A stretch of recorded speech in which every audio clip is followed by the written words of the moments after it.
Lakers choose a clear path as clocks ticks down on LeBron James era. Los Angeles. With the NBA's trade deadline fast approaching, the Los Angeles Lakers have 17 days to determine the organization's direction as the LeBron James-Anthony Davis era winds down.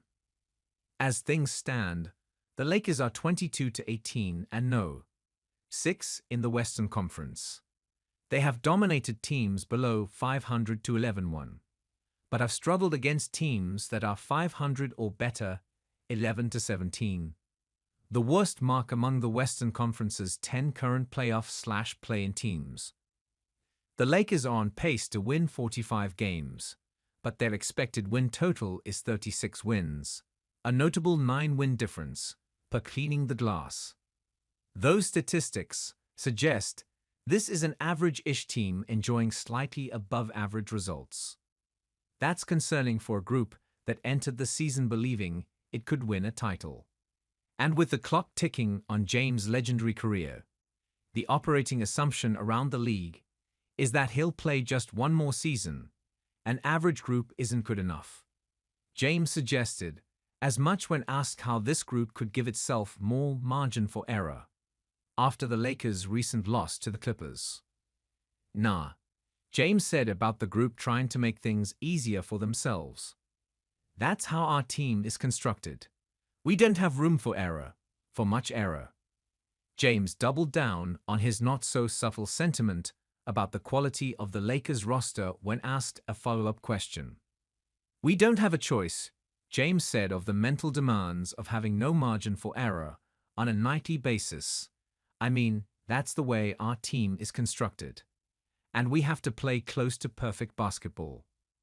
After sitting out 3 trade cycles, the 2023 off-season, the 2024 trade deadline, and the 2024 off-season, the Lakers made a win-now trade for Dorian Finney-Smith on December 29, adding a 40+% three-point shooter and versatile, tough front-court defender for the cost of D'Angelo Russell and 3 second-round picks.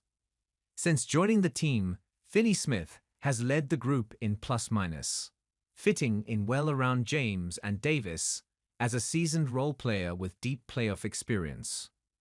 But for as shrewd of a move as the Finney-Smith trade was, it wasn't the type of all-in deal the Lakers need to vault into legitimate championship contention.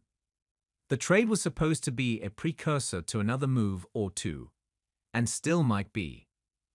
The Lakers are at a crossroads with the Feb 6 trade deadline rapidly approaching. They can take one of 3 general approaches. 1. Use first-round draft capital and their relatively expendable contracts to significantly upgrade the roster and try to make a serious run this season and next season. 2. Stand pat, or make a smaller move with their remaining second-round picks, all but assuring that they'll lose in the first or second round of the playoffs. Or 3. Tear the roster down and rebuild by trading James and Davis for as many picks and young players as possible. As The Athletic reported after the Finney-Smith trade, the Lakers remain active on the trade market in pursuit of upgrades, according to team and league sources.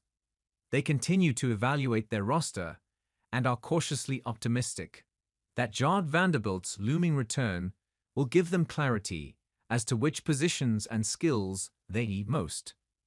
With just over 2 weeks remaining until the deadline, though, it's time to assess whether this group is running out of time.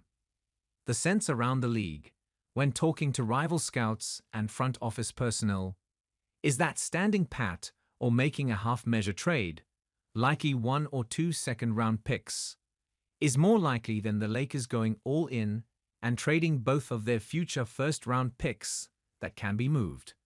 That's dependent, of course, on the available players, asking prices, and the team's performance through the deadline. The logic is that when examining the crop of players expected to be available at the deadline, there is no panacea for the Lakers. They have 3 notable needs they have to address to become a contender: better two-way wings, especially defensively, a better backup center, capable of protecting the rim and rebounding, and another ball handler and playmaker to help James and Austin Reeves when one is off the floor. There are potential trades that could check up to 2 of those boxes, but addressing all 3 needs is almost impossible without making 2 separate trades or expanding to a 3-team deal. And even then, there are several limiting factors, like the Lakers' draft capital, up to 2 first-round picks, 2 second-round picks, and 3 pick swaps, and their underwhelming mid-sized salaries: Rui Hachimura, Gabe Vincent, and Jared Vanderbilt. Around the expectation is the Lakers will prioritize adding either a big or another ball handler, assuming Vanderbilt's return goes well and considering the lack of available two-way wings in Los Angeles' price and asset range. Given the production from Davis and James this season, and their pedigree together in the playoffs, it's reasonable to argue that the Lakers have a shot to make another run in the Western Conference playoffs with the right trade or trades at the deadline. The recent market price for role players has dipped during this trade cycle. A first-round pick has yet to be exchanged, and with 2 first-round picks, the Lakers are well positioned to improve their rotation if they so choose. Outside of the juggernaut, that is the Oklahoma City Thunder, as well as the Denver Nuggets, a longtime tormentor, the Lakers have fared well against the rest of the conference over the past 2 seasons. There isn't another team that strikes fear in them, even the Thunder, for as great as they are, have struggled with the force and physicality of Davis and James over the past 2 seasons. At the same time, one has to consider the point of making alterations to what appears to be an average team. The Lakers are just 4-5 since the Finney-Smith trade, ranking 17th in offensive rating, 26th in defensive rating, and 25th in net rating. For the season, their net rating, -2.9, and point differential, -2.6, are both alarming, as is their record against above 500 teams, and more specifically, their 2-7 record against teams with better records than them. If the Lakers deem this group not good enough to keep investing in and decide to stand pat or trade it away, they would have statistical and anecdotal proof in their favor. There isn't much point in being the 7th seed and having a competitive first-round loss again. And that's why the Lakers are in such a tricky position over the next 2+ weeks. They have tried to walk a delicate and ambitious path, aiming to build a competitive team in the present around James and Davis, while also prioritizing the post-James future by valuing their first-round picks and some of their younger core players like Reeves, Max Christie, and Dalton Knecht. The predicament is that, as things stand, they aren't good enough to truly contend for a championship and also aren't stocked with promising young players and draft assets for the post-James tomorrow either.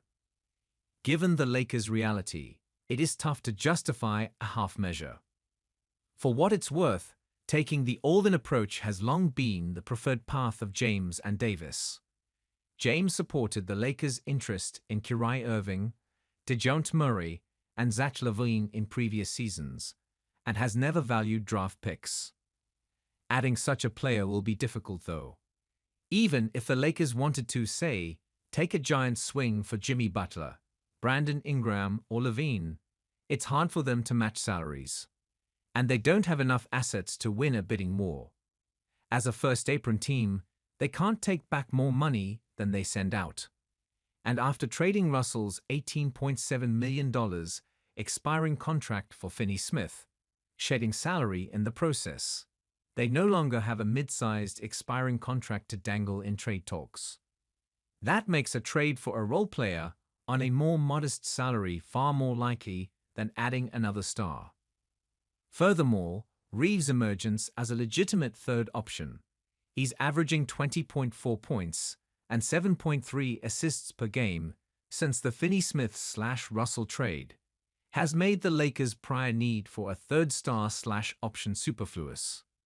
The more pragmatic approach is finding the best players available, especially ones with two-way abilities, who can check the aforementioned boxes of another wing, a better backup center, and another ball handler/playmaker.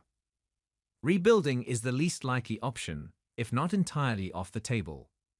The Lakers pride themselves on being a star-friendly franchise, and there have been no indications that James or Davis want to leave. Trading them away, even to better situations from a contention standpoint, is against the organization's ethos. There is no obvious solution for the Lakers. There are fair arguments for any of their potential paths. But one thing is clear: it's time to pick a direction.